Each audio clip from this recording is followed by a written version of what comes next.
everybody. How are you guys? It's good to be here. It crashed on me instantly, and I had to switch off the virtual camera, which means you get me in all my plain face. Anyway, that's okay. How is everybody tonight? And good to see you and have you here for Story and Art tonight. Welcome, Linda. Welcome, Tamara, and whoever else might be here. 3 people are watching. Somebody else is watching. Whoever else is lurking, thank you very much for being here. I appreciate it. So tonight, I'm just gonna hop in. It's kind of a gray day outside, and it's kind of had a great day with my girlfriend Barb yesterday. She and I get together probably once a year for lunch. And Stefan and Bob came too, and we had a wonderful time and exchanged our birthday presents. And her birthday is in March, the same day as Bryn's, and then mine, of course, is this Saturday. So we had it was just a lovely time. Really, really nice to see her. But tonight I have, and so anyway, I hit the library because our library out here in Pierce County had a cyber attack, and you couldn't access the catalog for like a month and a half, and until they got it straightened out. And it's straightened out now, but I had gone to the library and gotten some books, so I have some books here in front of me too. One of them was I think it was Rory's or Rook's that I brought home from hers. The other one I got at the library. And the opening video was for Faces and Places, and if you saw in flowers or the plants that were in the garden they're showed were the odd kind of. I had some Venus flytraps and stuff like that because the first book is kind of fun. It's called Millie Fleur's Poison Garden, and it's by Christy Mandan. And Christy Mandan is the author and illustrator of multiple picture books. She's grown many interesting plants in her garden over the years, but so far none with teeth or tentacles. She currently lives in Georgia with her husband and 4 children. I remember one time going to a garden place with my sisters. It was one of our early sisters' weekends, and they said they had a whole section of plants that said, do not touch these plants because they were carnivorous type of plants and you weren't supposed to touch them. So me being the brat that I was, I didn't touch them. I picked up a stick and let the stick touch them. It's so bad. I'm so bad. Sometimes I just get that notion in me to be kind of persnickety. Anyway, here we are. And we're going to start. Hey, there's Lupe. Hi, how are you? I saw you were live earlier today. I didn't get a chance to hop on, but I saw that you were. So anyway, Millie Fleur's Poison Garden. The color palette fits so well with this whole idea. And it's just a good, fun little book, but it's not so much about the garden. I think you'll get the tone of the story for this one. So let me turn it there. Millie Fleur's Poison Garden. So look at the color palette. And look at the eye. And all of them, how wonderful they are. Oh my gosh. Yeah, this is going to be fun. Please do not feed the plants. It's dedicated for anyone who's ever felt a little bit weird. Yeah. There we go. The world is more interesting with you in it. I agree with that a lot. Let's see, I got to move something. There we go. There. Oh, here. Is this one on them? Let me get that to the right. Oh, that should be A. There we go. There we go. Yes. Millie Fleur's Poison Garden. Get that. I got something in my way. Here we go. By Christy Mandan. So look at the houses all along here. And then look at this right here.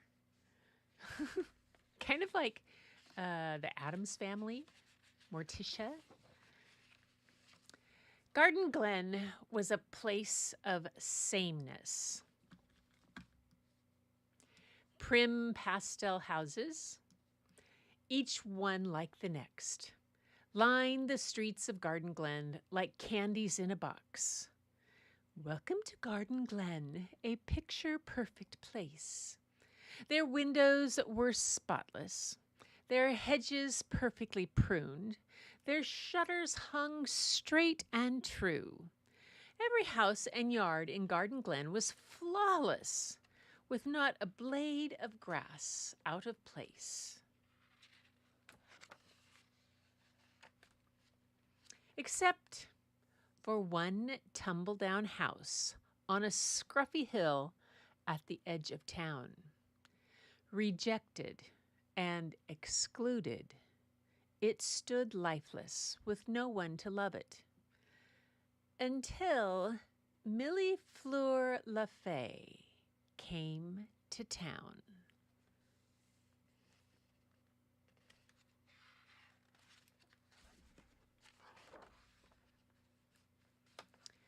Millie Fleur's new house was marvelous, but it was missing something. It didn't quite feel like home yet. We can fix that, her mom said, pulling a surprise from her pocket.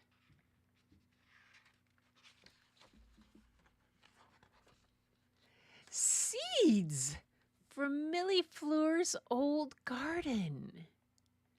Oh, she got straight to work. What's that say? Magic formula fertilizer. Stay out. She's taken all those things down.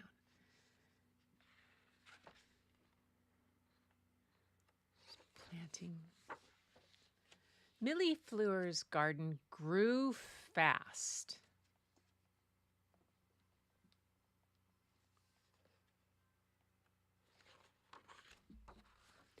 And wild.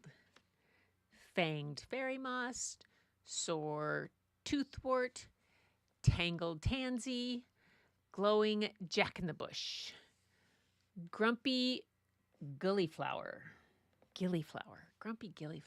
Oh, look at the moss, the face.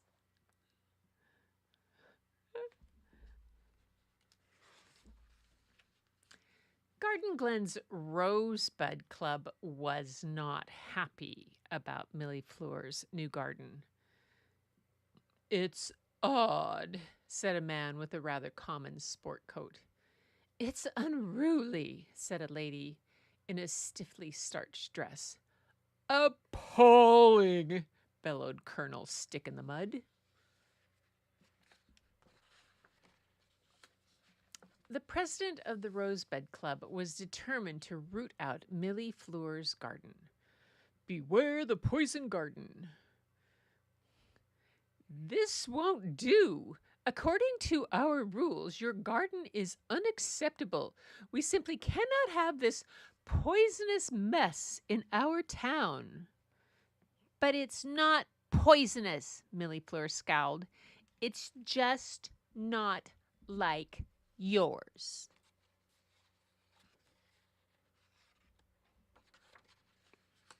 Millie Fleur didn't understand why the club was so upset about what she grew in her garden.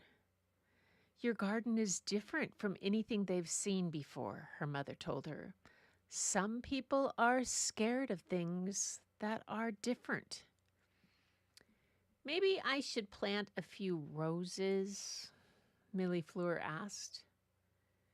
People here seem to like that sort of thing. Only if roses make you happy, her mother said. That night, Millie Fleur couldn't sleep. She tossed and turned, thinking about her beloved sneezing sticky weed, her grumpy gillyflower, her fanged fairy moss. They were curious little plants, and they made life interesting. She was proud of her wild, weird little garden.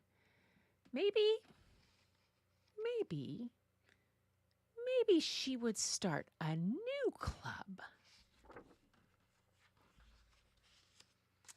The next morning, Millie Fleur got to work on a plan. She knew there must be someone who would appreciate what made her garden so special.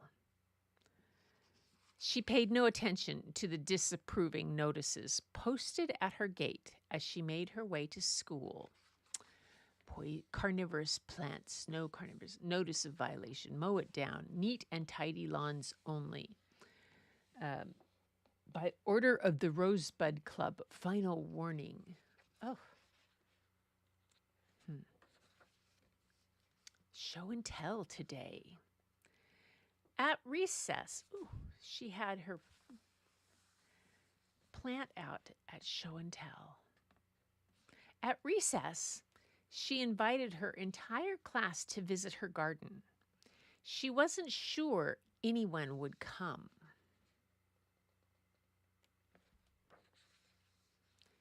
But curiosity got the best of them.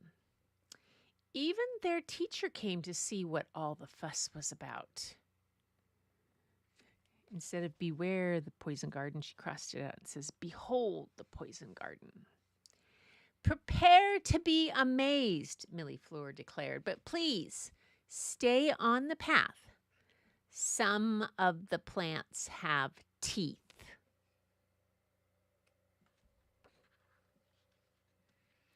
As they made their way through the garden, they were astonished and a little grossed out, and at times a little nervous. There's the sneezing sticky weed, the bone bloom, curdleweed milkweed, freaky freckled fig, witch's wort. But they all agreed Millie Fleur's garden was wonderfully weird. Swampy inkcap, whopping wishflower, a snake plant, ghost nettle, belching huckleberry, yaga bush. Wonderfully weird. Slowly but surely, bits of Millie Fleur's garden began to take root all over town. First annual Garden Glen Youth Plant and Seed Swap. All varieties welcome. Some things stayed the same. But there was one thing for sure.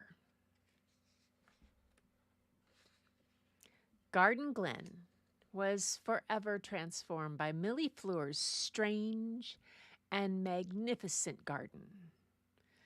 Though the windows were still spotless and the shutters still hung straight, the yards that were once identical now sprouted unique personalities, making Garden Glen a truly one-of-a-kind place.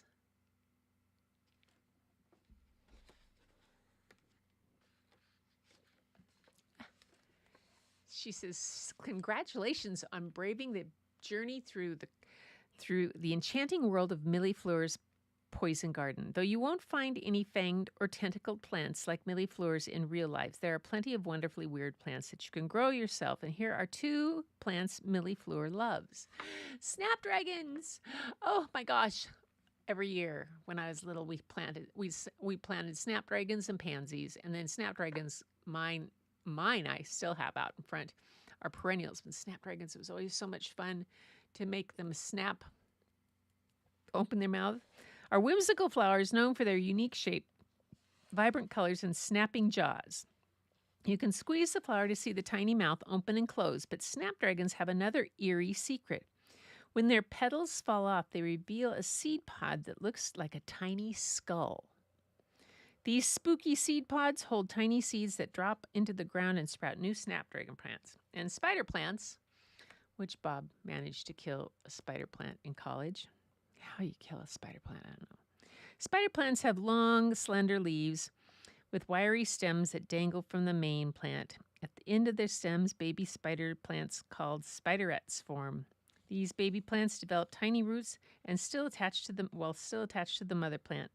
They can be cut from the main plant and potted to grow new spider plants. Before you know it, you'll have a whole family of spider plants to keep you company and share with friends. They do a great job of cleaning the air we breathe, making them perfect house guests. And then this is the author's note. She says, Millie's Flora's garden may not have been poisonous, but the story seeds for this book took root after I learned about a very real poisonous garden at a castle in the town of Alnwick, Northumberland in England. Alnwick Castle is home to the poison garden at Alnwick Garden.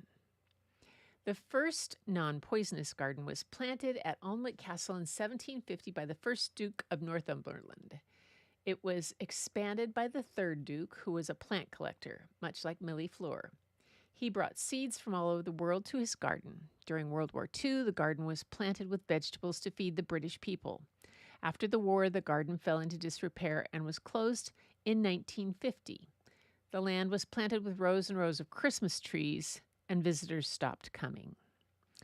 Jane Percy, Duchess of Northumberland, revived the garden in 1997. The Duchess wanted the gardens at Alnwick to feature something different than other gardens in England. Jane knew that she needed something more than roses to encourage people to visit her garden. So she collected 100 varieties of poisonous plants and created the Poison Garden at Alnwick Garden. Each of the plants growing behind the gates of the Poison Garden at Alnwick Garden carries its own dramatic story, and visitors leave with an appreciation of the power of plants, much like Millie Fleur's friends when they visited her garden. Try growing your own curious garden like Millie Fleur and the Duchess of Northumberland. That's cool. I'll have to tell my friend that's living in Leeds to go there. She would like that. What did you think of that? I can't grow those. Yes, I can't grow indoor plants. I have a geranium over there I need to plant. It's supposed to be outside, and I keep forgetting to even take it outside. Yay! So that was that one. Millie Fleur's Poison Garden. Boom. Okay. So I hope you guys like that. I'm not a big gardener. I like gardens, and I go in spurts, which is not a good thing to when you're a gardener. I go in like fits and starts, like last crazy out in the front, pulled a bunch of weeds, and I have a whole bunch of section in the back around my irises that needs the weeds pulled, and I just haven't done it. I'll get in a mood, and I'll go out there and I'll pull them. But yeah, too bad. So that's all right. That's okay. So what's everybody at? Wow, add a garden and it turns out amazing. Like snap. Yeah, snapdragons are so much fun. Okay, so you have lots of indoor plants, Tamara? Oh, good for you. I don't. I always admire those people that have all those, but I can't. Yeah. Just Bob has some. He has a jade plant and he has some succulents that he likes. And he's very proud of that he's managed to not kill his jade plant. So that's really good too. So, well, there's a bunch of people now watching. Thank you. Hello. So that was Millie Fleur's Poison Garden. And like I said, I'm going to have to let my friend Alessandra that's living in Leeds know about this garden in the Poison Garden of Alnwick Garden in Northumberland at Alnwick Castle. I bet you she'd get a kick out of that. That'd be a kick. Okay, So, obviously, it wasn't just about the gardens for that story. It was about being different and celebrating it. And that's what's so wonderful about kids' books, that they sometimes they tell that message in just kind of a different way. And it's not so much as that the kids can get it. They get a funny thing out of it, but then it sticks with them that it's okay to be different. And it's okay to embrace things that are different and like things that are different, and to just, it makes it what's interesting. So to go with that, I have my next book, and it's called Being You. And the words are by Alexis Pate, and the pictures are by Saud. And let me see if I can find a little bit about these people. It was written as a reminder that children should always be free to achieve their greatness. Their paths should be open, not blocked by negative images and generalizations about them. It's meant to soften the harshness of the way popular media projects images of children and provides a context for a new voice, our voice, at one that might help them navigate this reality. It is meant to continually remind our children that this is happening to them, and that there are ways to reject negative labels when they don't apply. Our first job is simple: free them to achieve. And that's this book. The goal of this book, Being You. Words by Alexis Pate, pictures by Saud. And this is, I think, I don't know.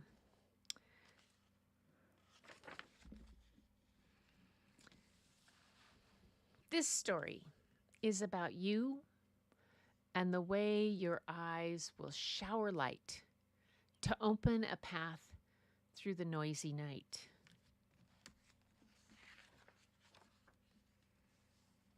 A dancer, a singer, in charge of the game, the rule maker. Yeah, that's you. You are 1,000,000 years old and tall as a mountain, fast as a river water. Biddling leaves, they swirl around you. Sometimes they tell you who you are, but only you and love decide.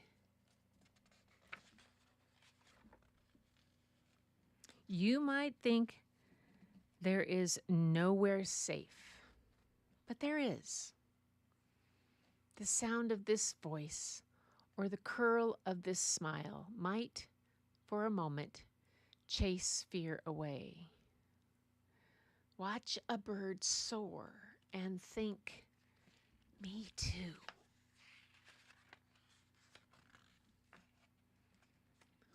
When choice arrives at your door, like a relative you love, believe it came to give you a hug.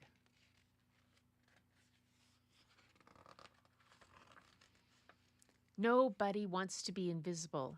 A body wants to be full and fluid. It wants to dance and touch. It wants to see you nod and smile before it collapses on the couch.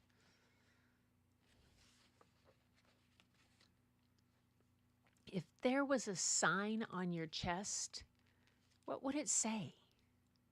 If it told your story, if it said who you were, would it say, here is the happiest, bravest, strongest, most complicated child who wishes someone could read this sign?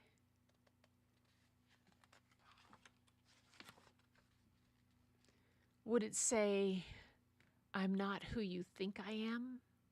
I am powerful. I am smart. I am strong. I am capable. I am talented. I am. It might say, if you look deeper past my disguise, you might see me past my shadowed eyes. They might say you are tough, don't take no stuff. But how far can you go on tough before that's it? Nothing else.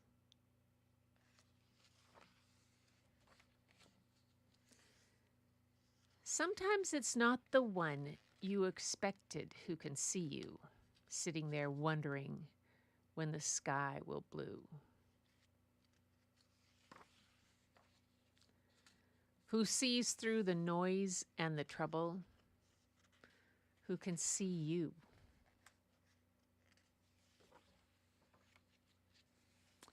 It might just be a smile that frightens the clouds, leaving you there, better and still you.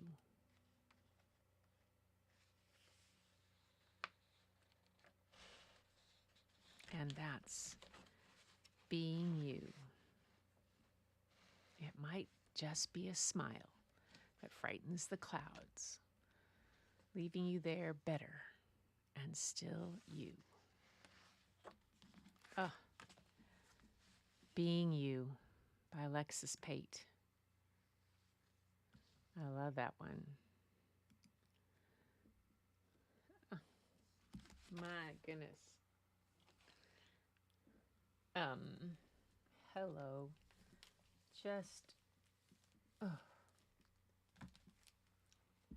I think I have one more. Things are holding on, so I'm going to risk it and go with one more. What do you think? Go for a trisome? A trio of books. This is called Usha and the Stolen Sun.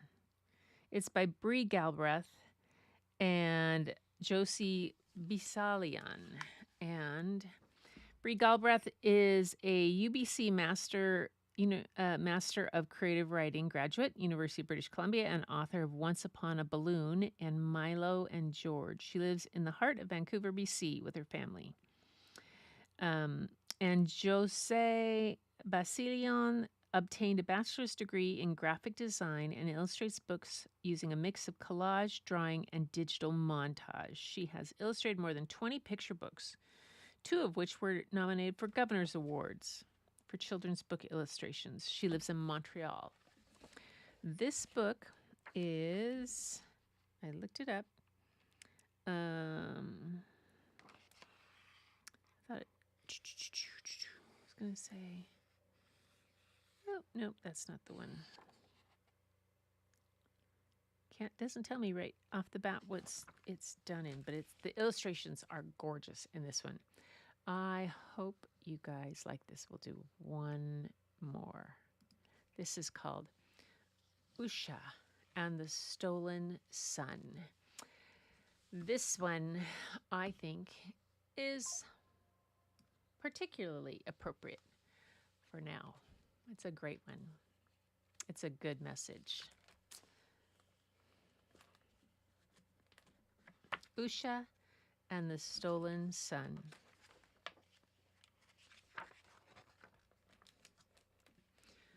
Usha was born under a gray sky. In her town, the sun hadn't shone for as long as anyone could remember.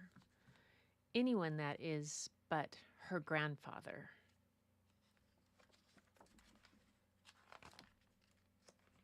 When grandfather was little, he played in the sun. From the moment it climbed into the sky until it dropped back down at night, everyone did. Where did it go? Usha asked as she settled in for one of grandfather's many stories.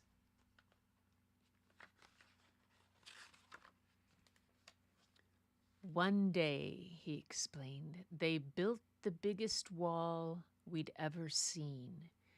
Big brick by brick, and it blocked out the sun. Why, grandfather? I couldn't imagine why, but I was only a child. Who, grandfather? Who were they? They were the people who made the rules. Why didn't you yell and scream and make them stop? We did yell, Usha, whispered grandfather, but they were unmoved.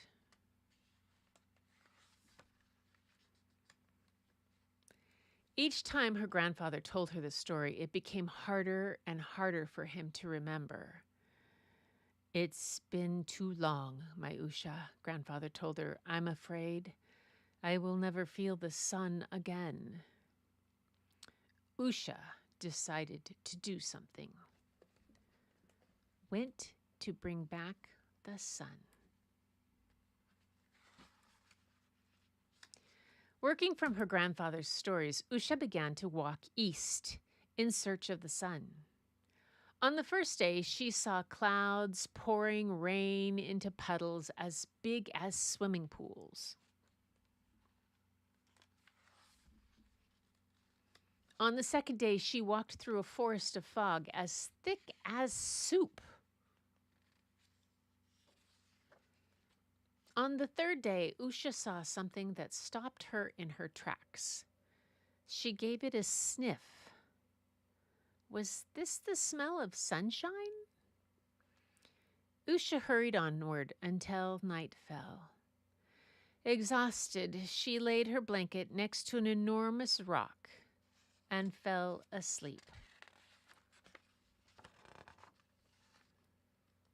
The next morning, Usha opened her eyes.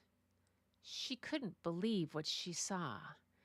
It wasn't a rock she was curled against, but a wall.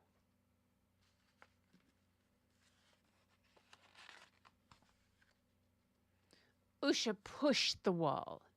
She kicked the wall. She tried without any luck at all to climb the wall.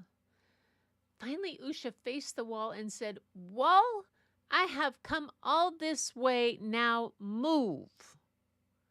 The wall didn't respond. "Wall," said Usha, louder this time, "you are in my way, now move." Nothing happened. "Wall," Usha shouted at the top of her lungs, "move!" A brick began to wiggle. "Who said that?" asked a voice from behind the wall. Usha imagined one of the people from her grandfather's stories. "I am Usha." The brick stopped moving. Then Usha saw another brick shift back and forth. "Why are you yelling?" asked another voice. "I am here for the sun," Usha shouted. The brick was rammed back into place. Out of breath, Usha remembered what grandfather had told her. He had yelled, but they were unmoved. Usha studied the wall. Then she whispered, "I want the sun." Several bricks began to shift. "What did she say?" asked a boy. "Shh, I can't hear her from behind this silly old wall," said another voice. "I'm here for the sun," Usha sang quietly into the wall. Then she began to share grandfather's stories. Some were sad and made Usha cry. Others were funny, and she laughed aloud. Many of the stories made Usha angry. She shared them all as brick after brick was removed. And just as Usha was almost out of words, the wall began to shake. The wall began to sway.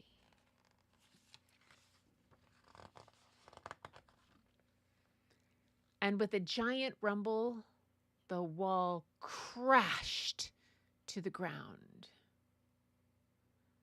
When the dust cleared, Usha climbed the pile of bricks and saw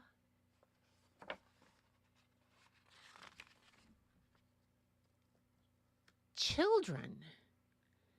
"She's just like us," one whispered.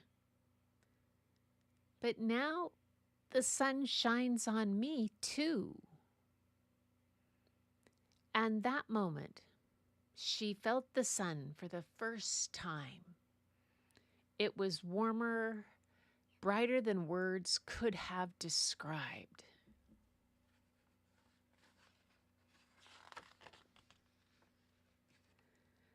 Through valleys and forests, over hills and mountains, Usha ran west. She watched the sun peek through the clouds and paint the gray sky away.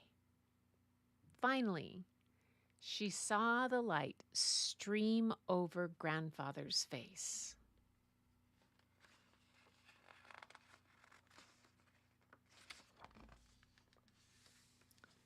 Usha was home, and so was the sun.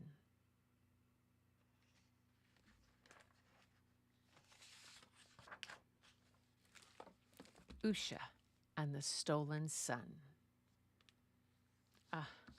Hi, Fatima.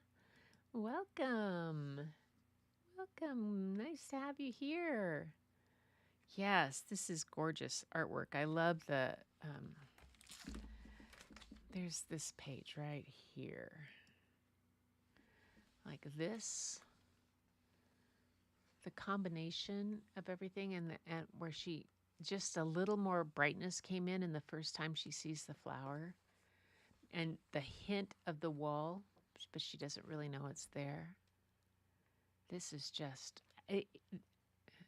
it's just done with shapes. It's so cool. It's not, even the dog is, I love it. I love it. This is all these different kinds. And then with all the kids.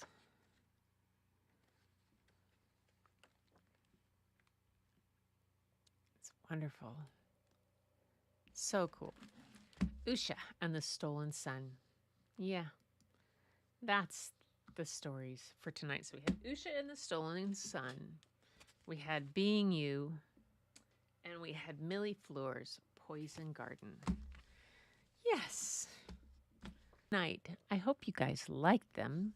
Yeah, I am. What am I up to for this weekend? I'm waiting to hear from Bren whether or not I am heading to Eugene to see the grandkids or see her for my birthday. We'll see. I don't know what she's got going on, but what did I do? So far, Bob has something up his sleeve for my birthday on Saturday. I'm not quite sure, but he was going to the store today to get something, and I asked him to get me something chocolate. He goes, "Not yet. Wait," which means that he was trying to surprise me with some chocolate for Saturday. And I was like, "Oh, oops." But today is Annalina's birthday. She's having she's declared she's not celebrating birthdays anymore, but yeah. But that's she would have been an hour and 15 minutes old at this time. 41 years ago.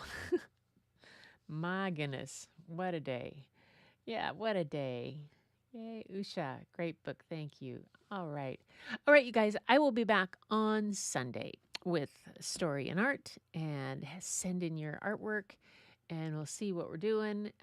Yeah, it's the 60. I can stand on my head and still be 69, and backwards and forwards. Whether I write it backwards or forwards, it's still the same. So it's a good one. And I will be back on Sunday with more Story and Art for you guys, because I have, like I said, I went to the library, and it was kind of nice because, well, yay! Look at that. But apparently the library the catalog is back online. Yeah, they sent out a letter to everybody. They'd had a pretty nasty cyber attack at Pierce County Public Library System.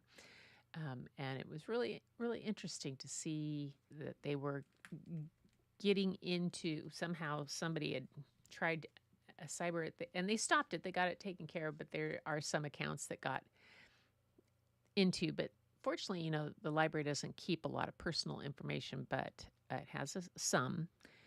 But still, it's just interesting that all of a sudden public library gets hacked and they're going into what people are checking out. Whoever did the cyber attack. Oh, thank you. The background frame this around is a photograph of mine that I cut out a center part of it. And to make it for a frame, it's from the side of a metal, rusted out metal thing at the logging museum, I think is where I was when I took this one. And then I did some color swapping and stuff. There was still some, the green lichens and stuff around it. There was some green colors, and then so I intensified and I changed the green to a more turquoise, and then there was always this kind of stuff, the metal rusts and stuff, and especially when there's the salted air up here, it gets really kind of crazy with all the things that grow on it. And so, yeah, that's a photograph that I have. Thank you. I can think of a few that would hack such things, yes. Exactly, Tamara. That's what I thought too, Fatima. My first thought when I got that letter was like, oh my, isn't that convenient? But thank you very much. I appreciate that you like it so much. It made me feel happy. And it's one of those, I like rusty things that I get to change and find the beauty in. It's that beauty hidden in plain sight, everybody. So until next time, that's my charge to you, everybody. Keep looking for the beauty hidden in plain sight. It's all around you, But the first place you'll find it is when you go look in your mirror. And I'll be back on Sunday with more stories and hopefully a bunch of your art. See ya.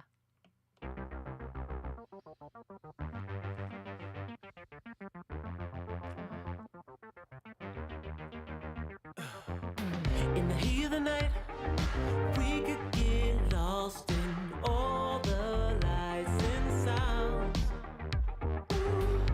Feeling alright, we won't go home, we will just stay here downtown.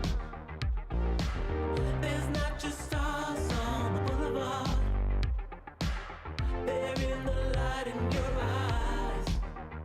Oh, we don't need no black cards, I just need you by my side. We could be shameless, famous, running cool, with a love that leaves us weightless. Ooh. Thank you, Tamara. Drop dead gorgeous, wow. Ooh. You got me feeling starstruck too. We could be famous. We could be famous. You blow my mind, looking like a model, better than the usual. Yeah, you don't even try, not average or typical. I put you on a pedestal. There's not just stars on the boulevard, they're in the light in your eyes. Oh, we don't need no black cards, I just need you by my side. We could be shameless, famous, running cool, with a love that leaves us weightless. Ooh. Drop dead gorgeous, wow. Ooh. You got me feeling starstruck too. We could be famous. We could be famous. We could be famous.